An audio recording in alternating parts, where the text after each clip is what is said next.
Kalau mengenal satu persatu kan prosesnya akan lama loh. Mengenal jasad dulu, jasad seperti apa dan bagaimana selanjutnya harus ke hati, akal dan nafsu. Ada nggak sih Instan. instan cara singkatnya Makanya mengenai diri kan katanya sebelum mengenal itu kan kenal diri dulu. Nah, supaya kita selesai dengan diri kita, cara singkatnya ada nggak? Ada nggak? Kayak apa namanya? istilahnya gini, gambaran. Roh ketika di dalam jasad itu, di sini. Nah, lalu kita ketika keluar itu bisa sowan kemana, kemana, kemana. Setelah wafat, nah itu bisa selalu bersanding dengan begitu saja. Bisa. Terus begitu. Karena sudah tidak terpenjara lagi dengan saja. Itu sudah lepas itu sudah. Maka walaupun sudah wafat, itu masih tetap menetap juga.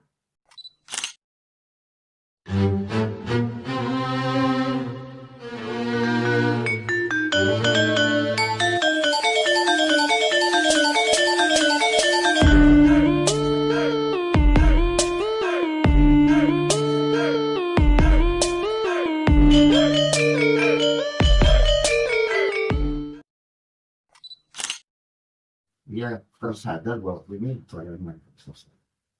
Maka akan meluruskan jalan yang baik. Ini disebut yang selalu mustaqim dalam jalan yang lurus menuju kepada Allah. Jadi orientasinya yang harus diperbaiki. Tentu ini ranahnya bukan ranah keilmuan. Ranah keilmuan itu bukan. Ada orang yang stagnan di situ berhenti. Ya berarti tidak diproses itu berhenti. Orang yang memproses dirinya itu ya bergerak, tidak diem di situ. Sang guru, sang mursyid itu akan selalu menaikkan pemahaman, menaikkan level, menaikkan kesadaran spiritual. Terus, ayo, sini loh, terus. Sampai betul-betul selalu bersama dengan puncaknya itu selalu bersama dengan. Tapi ada juga zaman sekarang itu orang-orang yang mengklaim bahwa dirinya sudah bersama dengan Allah. Ini nggak boleh. Seluar biasa apa hubungan dengan Tuhan, biarlah jangan pedulikan orang lain. Nikmati saja hubungan harmonis yang sedang terjadi antara dirimu. Yang sudah disampaikan kepada orang lain itu ya sudah bisa menimbulkan fitnah nanti sering terjadi dengan sesuatu. Ini sangat tidak mantap. Jadi begitu kan. Baik orientasi. Ngomong soal guru musik, aku tanya, kadang kan kita ketemu kiai, soal kiai, terus kiai itu kayak memberikan amalan nih, baca kayak zikirnya ini, kayak Rahmannya Rohim, atau zikirnya Latif Amal Husna. Apakah setiap zikir itu memiliki karakteristiknya masing-masing kan? Sehingga diporsikan untuk orang itu tuh membaca seperti ini, untuk mengenal dirinya, gitu. Atau untuk mendidik ruhnya gitu kan. Tidak semua kiai itu musuh. Tidak semua ulama itu musuh. Ada porsi orang yang ketika datang ke kiai itu, baik usaha saya disebut itu. Oh, maka apa kiai bacaan amalannya? Ya sudah, kamu baca banyak-banyak istighfar.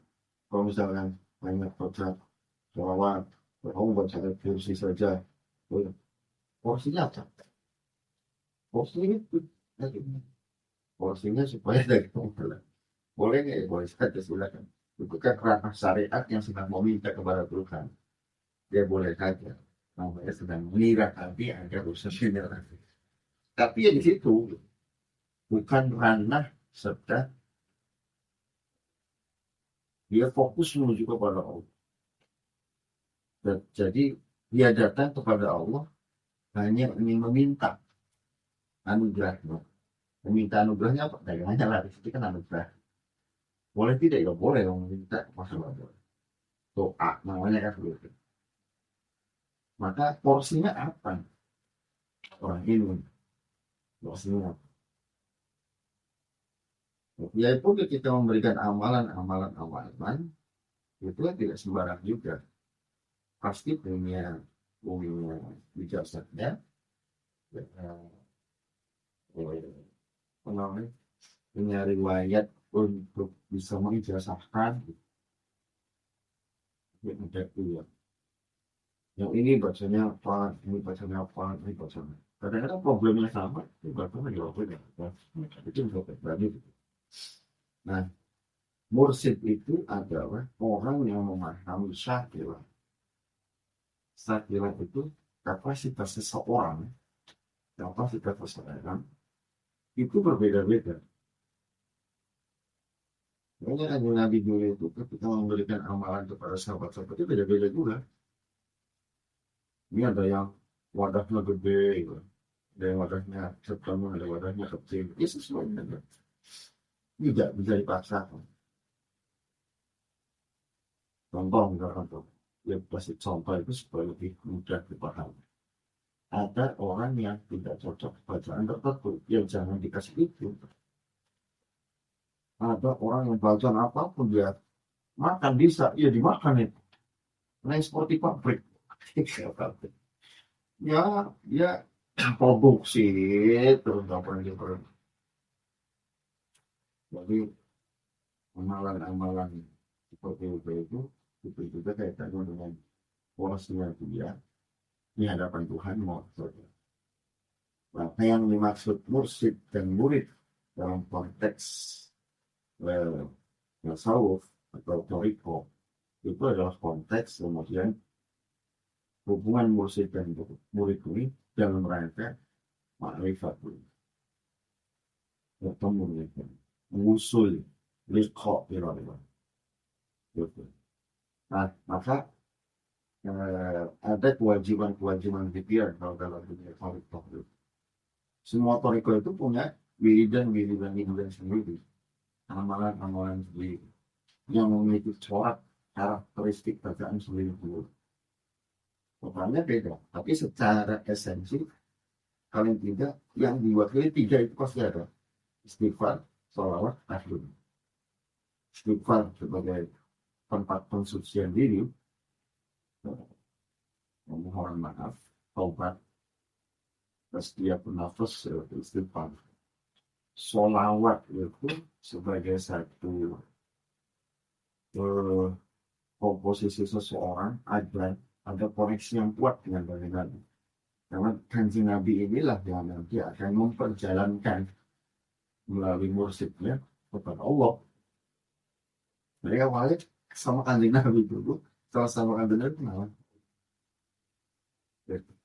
Jadi bisa dipastikan orang-orang yang mengenal Allah itu melalui kanjeng Nabi dulu. Makanya malah istighfar pada banyak orang. Terakhir apa? La ilaha illallah tahlil. Puncak makrifatan itu kalimat itu. Makanya kalimat itu ketika dalam posisi tertentu itu bisa melebur seluruh dosa. Dengan kemakrifatan mengatakan la ilaha illallah, dosa itu sudah luntur semua. Kita baca tahlil berapa puluh kali, berapa ratus kali, membayar perubahan itu kira-kira gimana? Kita belum memahami itu lagi. Jadi tentunya adalah seorang mursyid paham betul akan muridnya seperti apa, dan di proses muridnya itu ya dengan metodologi yang berbeda-beda. Tapi ya, yang jelas ya orang murid ini pasti muridnya berbeda, pikiran dia, dan terus diproses. Itu tergantung daripada rekornya masing-masing. Ada yang sifatnya rutin, ada yang sifatnya ada yang itu ya banyak sekali kemudian nggak pernah ketemu lagi sama musuhnya itu bisa ada yang selalu ketemu. Bagaimana kalau musuhnya sudah wafat? Nah ini Sudah wafat itu gimana? kebanyakannya kan misi kayak bakal deh orang-orang yang berkeluarga tersebut juga seorang musuhnya wafat kayak bahasa jalannya kayak olen gitu, akan tidak punya pegangan lagi harus seperti apa gitu. Apa karena tergantungan seorang murid dan muridnya bagaimana gitu. Tergantung kalau berbicaranya maka betul tentu dengan contoh. Tapi kalau berbicaranya adalah tentang hubungan rohani antara murid dengan mursyid itu hubungan yang rohani. Wafat itu juga memberhentikan sang mursyid untuk kemudian tidak menterbiak lagi. Itu malah bisa lebih leluasa. Istilahnya gini, gambaran. Roh ketika di dalam jasad ini, di sini. Nah, lalu kita ketika keluar itu bisa sowan kemana. Setelah wafat, nah itu bisa selalu bersanding dengan muridnya saja. Bisa. Terus begitu. Karena sudah tidak terpenjara lagi dengan saat sudah lepas itu juga. Maka walaupun sudah wafat, itu masih tetap mengantar juga. Kalau ternyata kurang, makanya cari musik yang sejalur dengan musiknya. Kalau misalkan, nah, juga nih, atau musiknya tidak ada, cari musik dan bidang yang lain, yang untuk bisa berkomunikasi, bisa nyala, memberikan nasihat, memberi itu. Misalnya kewajiban membaca biru dan itu juga. Tapi kalau lidahnya sudah tidak dibaca, nggak pernah ketemu lagi, wah itu, nah itu, nomor sih, sudah ada semua. Ini kan kita kan itu di dan akhir yang pangkat kalau yang kayak istilahnya kali ajaib ya. Saya sering dengar tokoh sufi yang besar, ada yang beliau itu karena memang alim, ada yang memang karena seorang ilmu dari kecil, ada yang sekarang ya mudah-mudahan karena kita karena bekerja terus tiba-tiba kita bertemu dengan Tuhan kan, karena kerjaan kita atau seorang yang akhirnya maksud karena terus-terusan jadi semua bertemu dengan Tuhannya dan proses seperti itu kira-kira di adanya hal seperti itu. Saya bertemu dengan Tuhan. Kayak gini, ada kewajiban memproses. Ini yang sebenarnya itu. Sebenarnya yang namanya memproses itu harus tetap. Tidak tetap ya penuh. Kalau penuh gampang dipelindungi oleh nafsu, gampang dipelindungi oleh setan. Gitu. Maka bagaimana kemudian kita memproses diri kita itu? Semakin sering ketemu sama musuh itu, semakin cepat dia berlari menuju kepala kita. Kenapa? Karena seorang musuh itu memiliki rahasia, memiliki kedalaman ilmu yang nanti akan bisa mencahayai para murid-muridnya itu. Nah, fenomena di zaman pertama itu kadang-kadang konsepsi tasawuf itu hanya sebatas dari orang Cirebon abang Lampung deh, hanya pemanis saja. Kalau hanya pemanis ya kelihatannya manis, tapi manis buatan.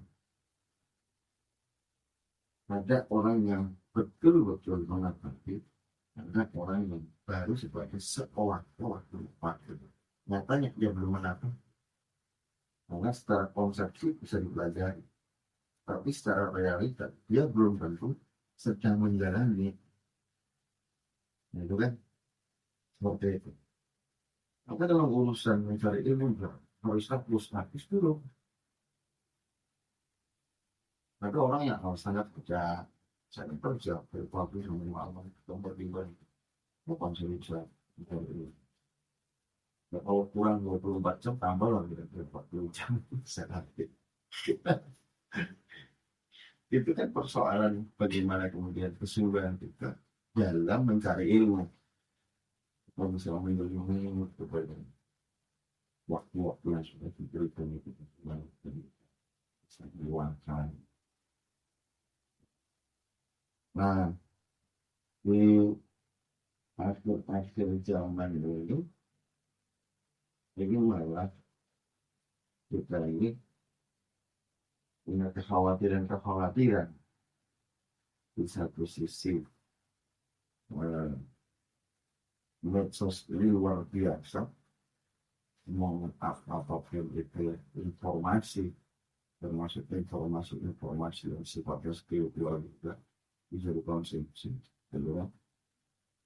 Tapi tidak dalam konteks tingginya dalam rel yang harus yang kadang menjadi lanjut, karena tidak ada yang menanggung jawabi, ya. Kalau ada yang menanggung jawabi, ya saya tak menjawabnya, saya anut, kurang anut, itu tidak masalah. Mengajar gimana saja tidak masalah. Guru musiknya adalah si A. Nah, kaitannya dengan takholi takholi ada takholi itu sebetulnya sebuah proses perjalanan orang itu yang harus menjadi fondasi yang nggak boleh berhenti sampai kapan itu takholi. Takholi itu proses penyucian diri bahwa kita semuanya paham setiap orang itu pasti punya dosa, memang nggak maksum, mesti maksiat siapapun itu, mau Nabi dan Rasul, mau terus saja orang itu pasti pernah maksiat, maksud para kiai para orang pasti lah bermaksiat, yang mendaungkan juga mungkin nah, itu bisa jadi karena tidak maksum, karena tidak maksum. Kemudian ada tahawi itu sebetulnya hasil dari para tahawi, makin orang terus mensucikan, membersihkan, maka muncullah keindahan-keindahan. Yang banyak begitu, keindahan-keindahan hati, keindahan pikiran, keindahan tumbuhan perilaku, umat sholat yang berbuat baik, beramal soleh, beribadah. Jadi tambah menemukan keindahan-keindahan. Tapi proses tasawuf itu nggak boleh lepas maupun dari situ. Kemudian Dajjal itu di mana Allah menampakkan diri, bukan kita yang meningkat, tapi Allah yang meningkat menampakkan diri. Nah, banyak orang yang merasanya sedang terjadi, padahal itu kelindan sunyi, padahal itu kelindan hutan. Maka sebetulnya yang dibutuhkan itu takpoli itu. Itu takpoli saja. Adapun sampai kajian itu bagaimana, ya biarkan saja mengalir apa adanya. Nanti suatu saat kita akan merasa bahwa di balik segala sesuatu itu dan ada nama-nama, ada af'almu, ada zatmu, bukan muncul dengan sendirinya saja gitu. Sifatnya kajian lihat itu kan penampakan Tuhan itu lebih kepada anugerah yang Allah berikan kepada seseorang. Kita kewajibannya tasawuf. Ada orang yang mengaku sudah sampai pada butuhnya kita kolej, dia sudah refleksi, dia jatuh terjadi. Mulai saya sudah marifat, saya sudah kedua. Pada hal yang dibutuhkan itu kolej, ya sudah kolej saja. Fine. Dengan tak kolej, hijab yang menutupi antara dirinya dengan kesadaran ketuhanannya itu akan disingkap oleh Allah. Jumlahnya sampai ratusan ribu itu. Allah. Nah kita di mana? Posisi kita di mana? Kita takholi itu. Takholi itu sederhananya gitu. Ketika Anda sedang melakukan satu perbuatan yang buruk atau memiliki hati yang buruk atau pikiran yang buruk, secara beristighfar sebanyak-banyak. Kita ini sedang sombong, rasa sedang sombong, istighfar sombong. Sampai kapan? Sampai tidak ada sombong. Tidak ada sombong itu gimana? Tidak ada sombong itu sampai kita tidak tahu rasanya sombong itu gimana. Ini hilang. Saya seolah hilang, nggak tahu rasanya. Nah, sama seperti hasut gitu ya, iri, dengki, lihat orang senang, kita nggak senang itu nggak bener gitu. Teman kita beli mobil misalnya, tiba-tiba hati kita yang panas itu gimana? Itu punya penyakit, istighfari. Sampai gimana? Sampai nggak ada rasa sakit. Pengen orang beli mobil, beli kapal terbang kayak seharusnya biasa saja. Melihat gitu. Prakteknya begitu tas polri. Punya pikiran buruk, merencanakan sesuatu untuk menjatuhkan orang untuk apa segala macam itu buruk. Bisa istighfari. Ini tak polri juga. Nah, yang bisa dilakukan itu adalah yang mempercepat istighfar dan selalu ingat sama itu proses takwa. Kita sebagai nafas yang sangat cepat itu cikir terus mual. Ini sebut saja. Karena kita melibatkan uang itu bergemuruhlah yang ada di dalam hidup kita ini. Hatinya bergemuruh, kemudian darahnya juga bergemuruh, darah itu mengalir ke seluruh hidup kita. Semuanya mengikuti Allah. Yang masuk organ-organ yang ada di dalam tubuh kita ini itu bergerak sendiri. Kita minum, misalkan minum, yang menggerakkan mulut, kemudian air masuk ke sini. Apa kita yang melakukan itu? Atau coba tanya kepada perempuan yang mengandung, apa dia yang membesarkan? Hanya dari limbah-limbahin dari air yang tidak, lalu kemudian kok tiba-tiba jadi darah, terus sama kubur daging, kemudian ada tulang pun, ciptakan siapa? Perempuan itu juga itu sampai sana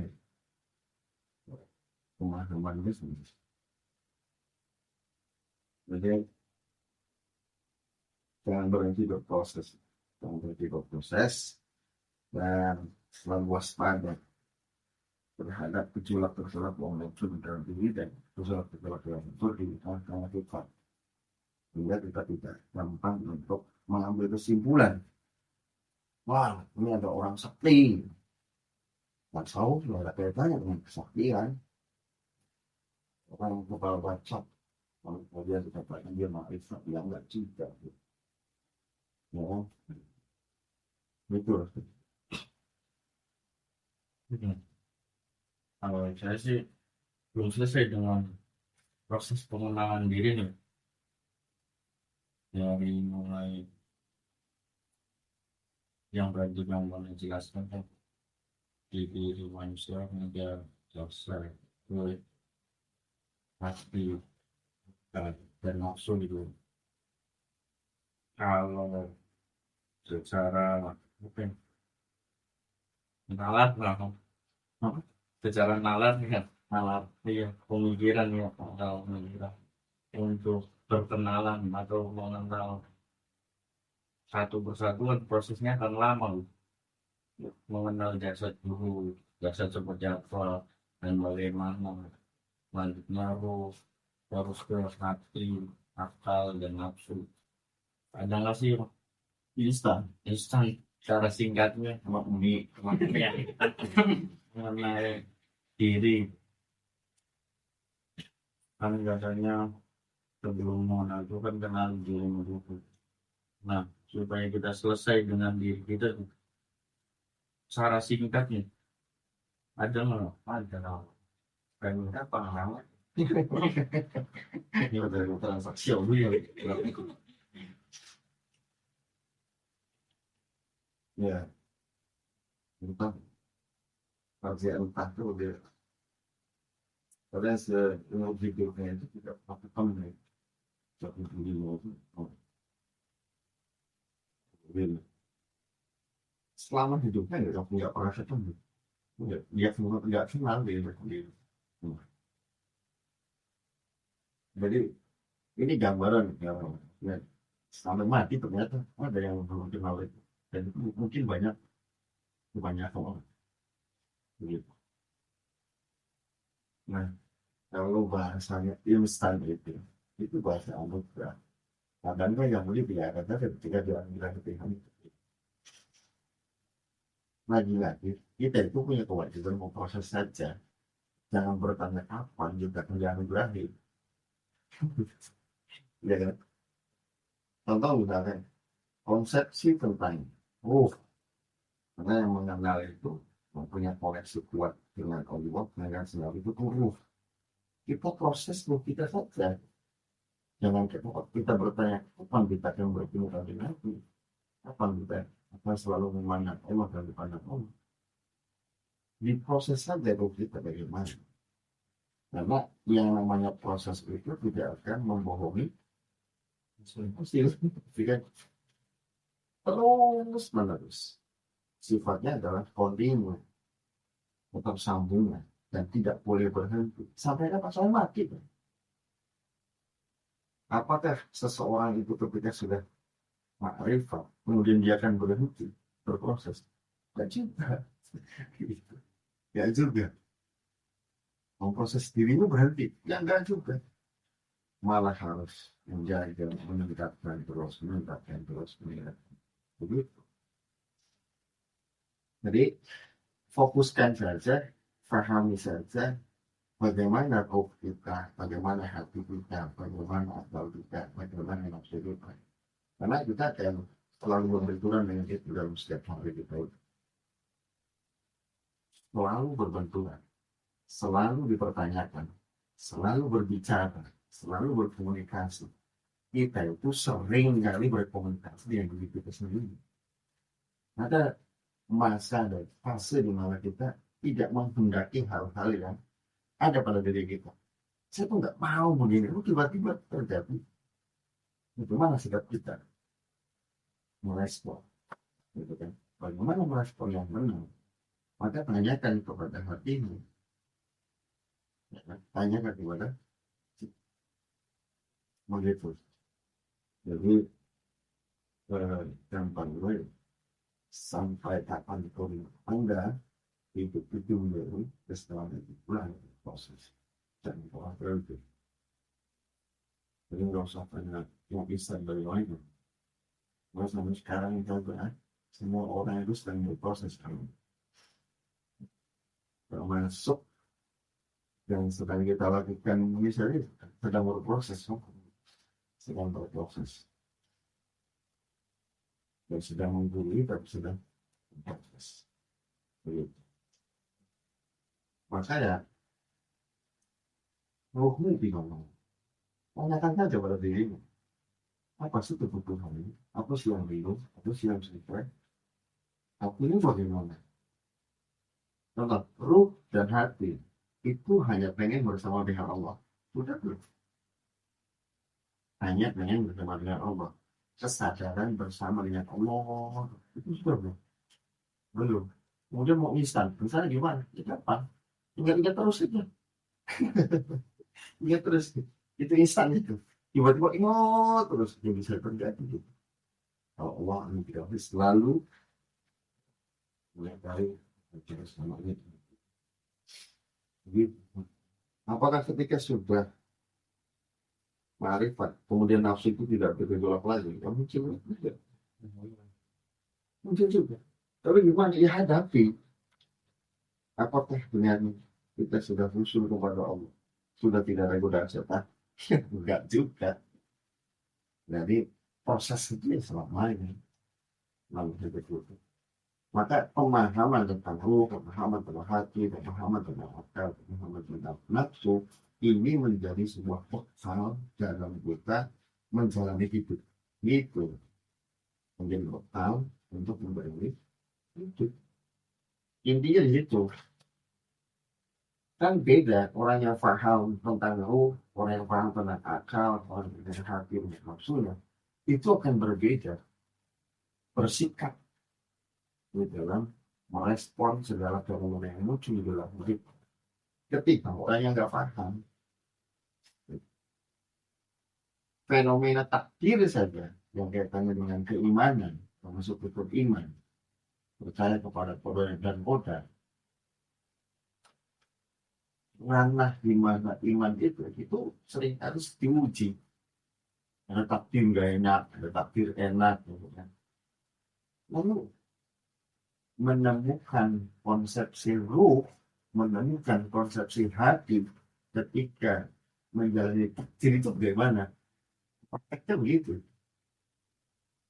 Itu belajar istana gimana? Tidak bisa. Mau terus. Karena terus. Kita cari uang ke sana. Kita makan ya. Cari uang ke sana. Makan. Bagaimana merugi? Bagaimana hatimu ketika itu? Gimana ruginya? Gimana hatimu ketika itu? Gitu deh. Karena sedang bekerja. Itu bisa saja kehilangan ruh dan kehilangan hatinya. Dalam tanda kutip, kehilangan seharusnya bahwa ruh dan hati itu selalu bersama dengan Tuhan itu. Instannya gimana kita kan susah, nah, susah untuk menggambarkan instan dan tidak instan gitu. Yang selanjutnya ini ada dulu yang nanya ke Kang Banan, kenapa sih manusia ada nafsu gitu? Kenapa Allah ciptakan nafsu? Ada pun yang nanya kayak gitu yang Ya, kamu itu loh. iya ini saya titipan dari Rizky, pertanyaan titipan. Kenapa Allah ciptakan nafsu segala kalau pada akhirnya manusia dan yang dipanggil adalah apa yang mutmain?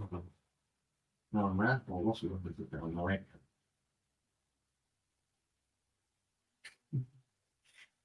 Malaikat yang dia pasti selalu taat, tidak pernah bermaksiat, tidak suruh buat baru baru itu yang malaikat. Kalau kita pertanyakan kenapa saya tidak dari malaikat saya Tuhan? Iya. Kenapa kita tidak dari malaikat saja Tuhan? Oh, kamu ciptakan aku ada nafsu. Ini kan gara-gara juga nanti begitu. Oh, kita sedang diuji, oh malah bertanya. Kita ini sedang diuji sama Allah dikasih nafsu. Bagaimana kemudian dengan nafsu yang kita miliki ini kita transformasikan menjadi mutmainah. Perangkatnya sudah ada semua. Kalau Allah diberikan, Allah sudah ada kasih ruhnya, sudah punya hatinya, punya akalnya. Nafsu satu, kayak terkabit. Iya kan? Padahal coba, ruh sendiri, ya apa namanya, nafsu sendiri. Kita punya akal, kita punya hati, kita punya ruh. Kok bisa? Nafsu yang satu ini mengalahkan yang tidak. Harusnya kan enggak. Harusnya enggak. Maka posisikan nafsu itu sebetulnya paling belakang. Ruh paling depan. Kemudian hati. Makanya hati itu paling dekat dengan ruh. Kemudian di belakangnya akal. Baru kemudian di paling belakang itu nafsu. Nafsu nggak boleh sejajar dengan akal.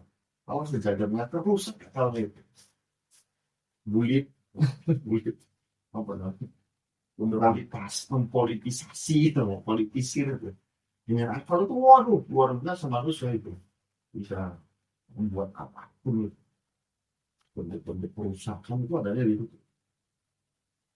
Kalau bersejajar dengan hati, mau rusak itu. Maka posisinya enggak. Sampai kapan? Sampai betul-betul berpikir. Nafsu sih itu saja. Terus kemudian mentransformasikan nafsu yang memiliki menjadi mutmainnah. Sehingga Pak kenal semua nih. Ruhnya kenal Allah, hatinya kenal Allah, akalnya kenal Allah. Nafsu kenal Allah. Nafsu kenal Allah gimana? Ya, kalau belum kenal Allah, berotak terus tuh. Gitu. Jadi sampai gimana? Sampai tenang. Nafsunya sampai tenang. Jiwanya. Gitu. Artinya Allah menciptakan dan gampangnya memberikan soal terus jawabannya padahal bukan. Tapi bagaimana kita ingin melakukannya atau tidak. Memang itu dari pasangan. Ini memang perangkat itu sudah lengkap.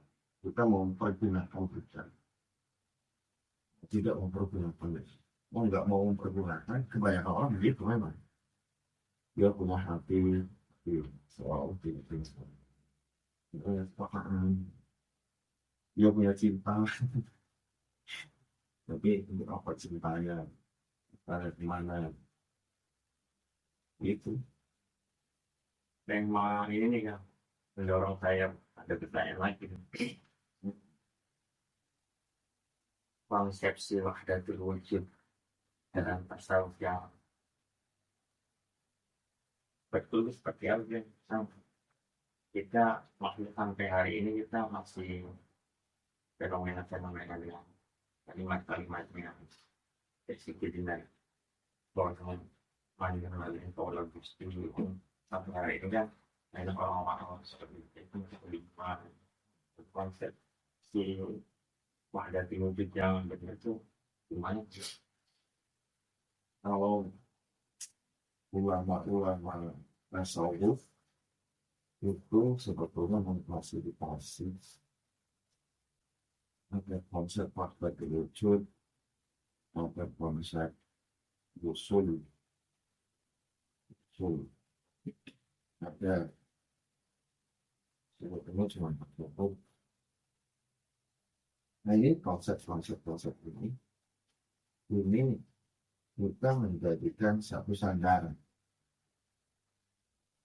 Contoh misalkan dalam pemahaman tasawuf versi Imam Ghazali dan Junaid al-Baghdadi itu tidak menemukan konsep wahdatul wujud, tidak menemukan konsep wahdatul wujud. Dan yang itu sifat usul. Maka Imam Ghazali mendefinisikan usul itu tasawuf sangat dekat dengan bahwa wahdatul wujud mungkin dalam pemahaman al-khalas proses itu jenang yang menyatu tanpa ada jeda sama sekali, tidak ada ruang sama sekali dalam manusia. Mana ini kan konsepsi. Maka itu tuh pembahasan yang sebetulnya hanya sebatas pengetahuan saja. Ada ternyata ikhlas, kisah-kisah ikhlas yang luar biasa kepada Allahnya. Bisa nggak mengambil itu? Tidak bisa. Bagaimana sesi keturunan yang itu luar biasa? Bisa nggak diambil itu? Ya bisa. Ikhlas yang itu dibunuh juga itu. Namanya al-haq. Saya adalah al-haq. Saya adalah al-haq yang salah satu. Semangat terus, semangat masuk menamakan diri adalah al-haq. Itu kan itu. Tapi ternyata ketika dibunuh lagi, di penggal kepala ini jaraknya bertemurun sama Allah. Fenomena untuk itu. Apa nggak berdiri atas sampai di pasar. Di pasar, pasarnya tidak wow, ini lautnya meluap. Kita air meluap gitu. Sangat tembak, halus dan nanti pada saat itu orang muridnya melakukan suatu melakukan fenomena dan itu sejarah. Begitu juga di Nusantara ya, sedikit kenal dan itu mirip kejadiannya begitu. Nah itu konsep kita lebih fokus saja kepada diri sendiri. Artinya diri sendiri itu bagaimana dalam proses roh, proses hati kita, proses akal kita, proses nafsu yang kita miliki saja. Apapun kita nanti sampai kemana, sampai di mana kita, ya, pasrahkan kepada Allah. Allah yang memberikan anugerah itu. Kadang itu gara-gara kita mempelajari menuju mempelajari bagaimana itu seolah merasa dia sudah waktu tapi ngomong anal hak lagi bisa jadi anal hak yang disampaikan oleh hal positioning rohani memang sudah sampai di mana. Tapi orang yang nggak nyampe ngomong begitu, apa itu tidak menjadikan diri kita karena bukan saya. Jadi ya fokus kepada diri kita.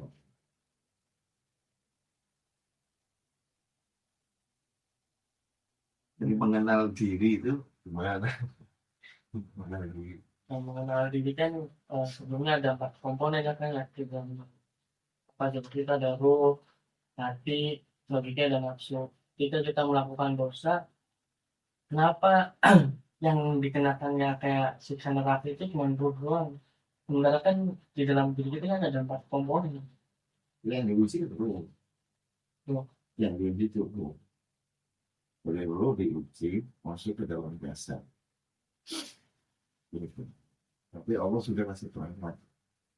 Dan nanti ketika keluar yang bertanggung jawab di hadapan Allah ya ruh.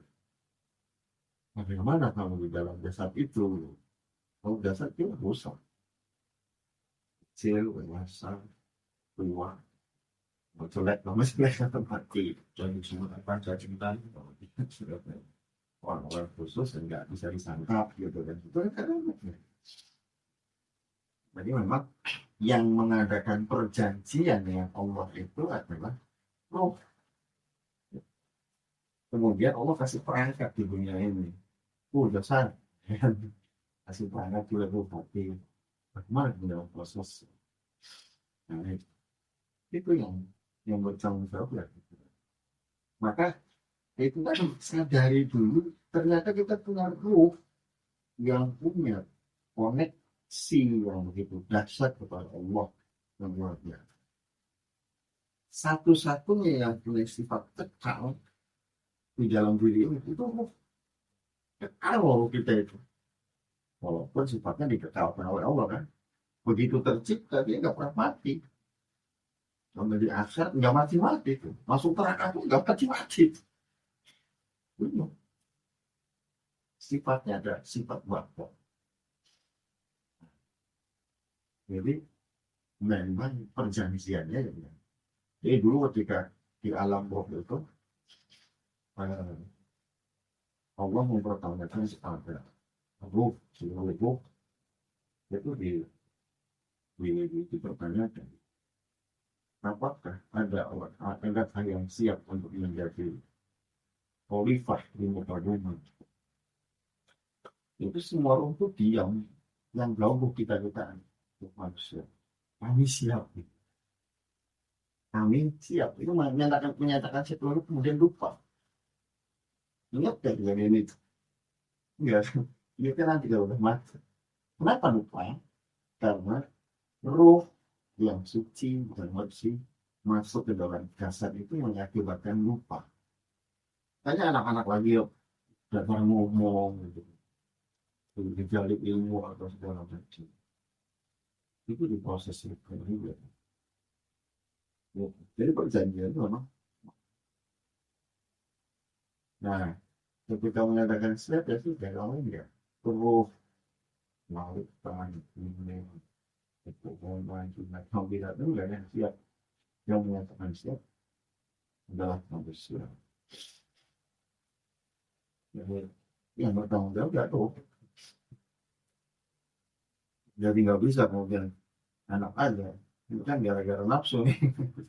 Maka saya yang fisik saya nggak bisa begitu. Itu Untuk penguat kali ini bisa langsung stop tenang. saya pun banyak banget tuh. Yang jelas begini loh, sadari bahwa diri kita ini adalah manusia. Sadari bahwa kita manusia, kita punya banyak perangkat-perangkat yang Allah sudah berikan kepada kita. Mau dibawa kemana kita?